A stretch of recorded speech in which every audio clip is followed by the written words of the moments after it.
So let's talk about this idea of percentile. So let's start with an example first. So it turns out that every standardized test you've ever taken, be it the FCAT, the SAT, the ACT, and on, the result of each of those standardized tests is given to you as a percentile. So let's say that as a result of one of these tests, your score happens to be the 99th percentile. So what does this mean? Does this mean that you got 99% of the questions right? No. So what does it mean? Everyone who took it, your score is like the 99 highest, like around like that percentage of people. Okay, very good. So it turns out this has a very precise definition, and we need to be careful. So the precise definition is that your score is strictly greater than 99% of everybody who took the test. So this means that your score is higher than everyone who took the test.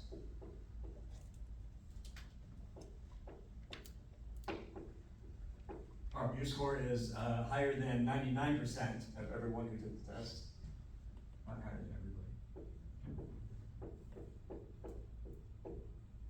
So your score, I'll just rewrite. Your score is higher than 99%.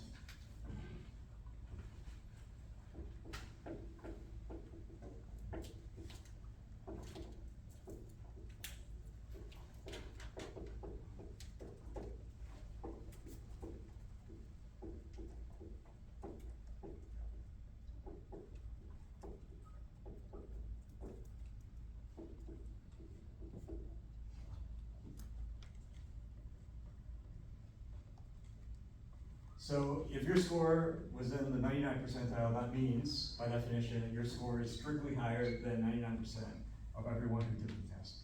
So there's two really important subtle points here, are these two things, which is, the first thing is that your score is strictly higher than, not higher than or equal to, but strictly higher than, and everyone who took the test. And it turns out that you are included in the everyone. So, that said, do you think it's possible to score in the exact 100th percentile? Based on this definition. No. Yeah, why is that? Because you can't score better than yourself. Okay, excellent. So let's go over that. So if it were possible to score in the 100th percentile, that would imply that whatever score you get is higher than 100% of everybody who took the test, including yourself.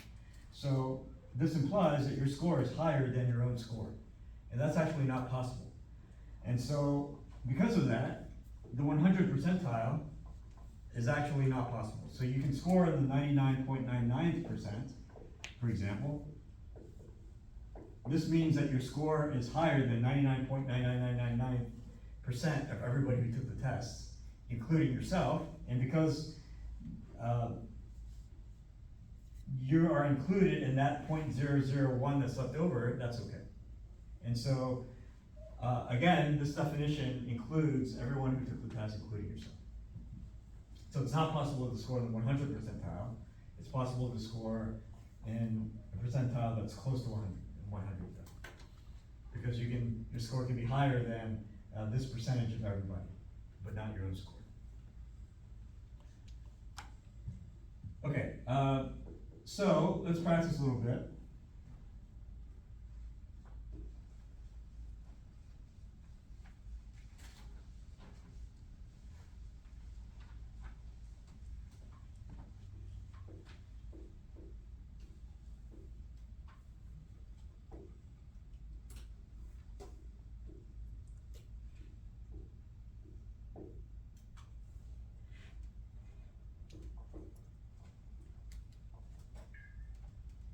Let's say that these are all the data points, and let's say that this is your score, 73. So what percentile does this represent?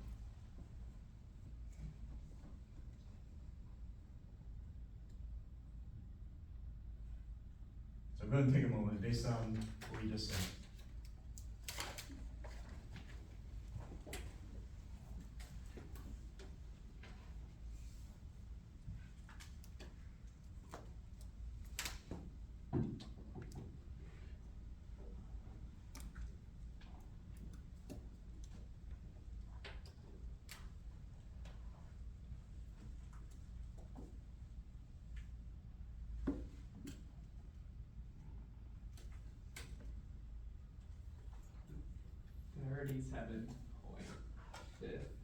Okay, a vote for 37.5%, everybody else? Yeah. I don't have anything to say. Okay. Yeah, Maybe like 12.5%? 12.5, okay, anybody else? I agree with that one. 37, okay. Anybody else? Rest of you guys abstaining? Okay, well, let's talk about it. So, we're trying to find the percentile of this data point. Whatever percentile that represents means that that score is higher than that percentage of everybody, including that score. So, this score is higher than how many of these values? Wow. So strictly greater than, not equal to, but One. it's strictly greater than only one. Very good. So it's one out of how many of these values, including that score? So it'd be 1, 2, 3, 4, 5, 6, 7, 8. So now all we have to do is express this fraction as a percentage. And that represents the percentage of scores that your score is strictly greater than. So 1/8 would be, yeah, 12.5%.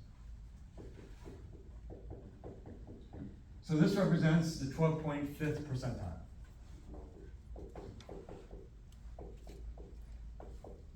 Any questions?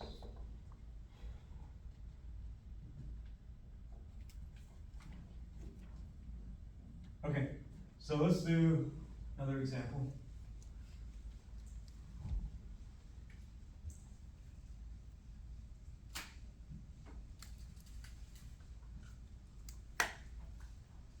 So this is going in the forward direction when you have a data set and we look at a particular data point in the data set and we ask what percentile does that represent. So that's going in a particular direction. So let's say that we go in the reverse direction. We have a data set and I give you a percentile and I ask for the data point. So for example, let's say that data set and I ask for, let's say, the 37.86th percentile.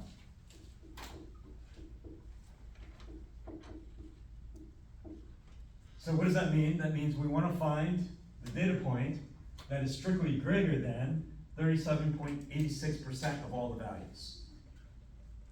But if we restrict it to only values that are currently in the data set, is that even possible? No, because there's not one data point here that is going to be greater than exactly 37.86% of all the values, because there's only 8 data points here, and there's only a certain number of ways that you can divide by 8. And there's no way that you can divide by 8 in order to get exactly 37.86%. So when you're going in this direction and a percentile is specified, the answer doesn't have to currently be in the data set. It can be inferred from the data set. So because of that, there's a formula that we use that we agree to so that we can infer the answer correctly. So the formula that we use is going to be this formula.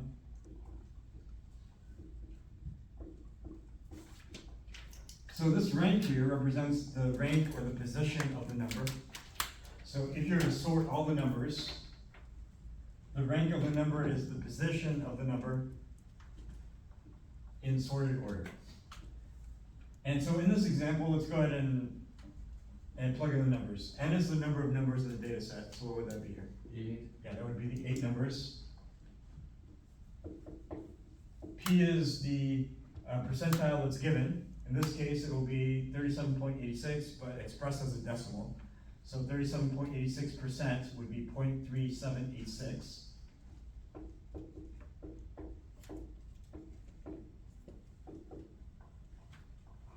So if you evaluate this, we'll get 9 times 0.3786, and if you punch that in, what do you get?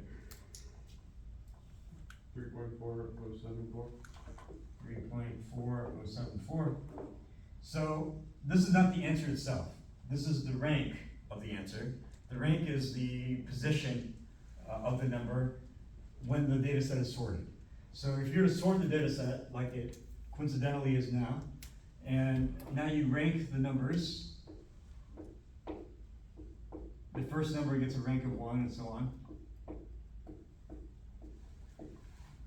Then this answer represents the number that is in the 3.4th position. So the number at the 3rd position is 73, 4th position is 86. So the number that is in the 3.4th position turns out to be somewhere in between here. And if we wanted the exact answer, what we could do is find the distance between 73 and 86, and then find this fraction of that distance, and we can do all that. But in this class, we're just gonna simplify it by anytime we have a decimal rank, we're just gonna take the straight average. So we'll take the average of 73 and 86 by just adding those two numbers up and dividing by 2.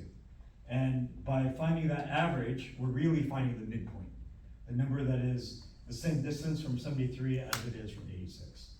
So if we add those two numbers up and divide by 2, we're getting 79.5. okay, thanks. 79.5.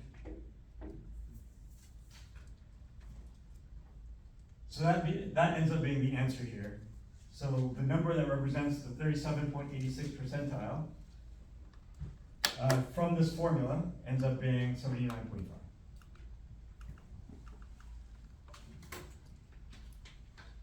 Any questions so far?